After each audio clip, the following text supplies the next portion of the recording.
মিস্ত্রি বুঝছেন, এই যে সামনে কামার ভাড়া বাটুরিয়ে কাম করি, এখান থেকে গেছি নোয়াখালী কামে। কামে যে হঠাৎ করে হেল্পার নাই, হেল্পারটা বাড়ি নোয়াখালী। বসে থাকতে থাকতে 10টা বাজে খেয়ে হেল্পার আয় না। যা খানকির বলা দেখি বিক্রি করতেছে, যে ভাই সিস্টেমটা দেন। এইরকম করে একটা গামছা নিছে তোল গিয়া মহিলাদের ওলনা একটু ঠ্যাংটা ব্যান্ডেজ করে ঠ্যাংটা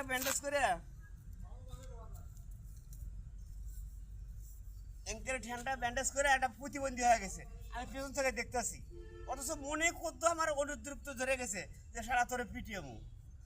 আর একটা রসি কই ওই যে এরপরে পেটা শীত হয়ে পড়ছে, বিকাশ আসতেছে, সামনে একটা থাল থুছে ভাই।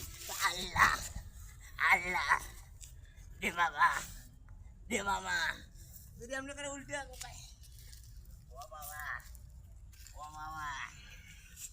মানুষ এইভাবে চলে, এইভাবেই সংসার করে খায়। বোঝে না হালাল না বেহালাল।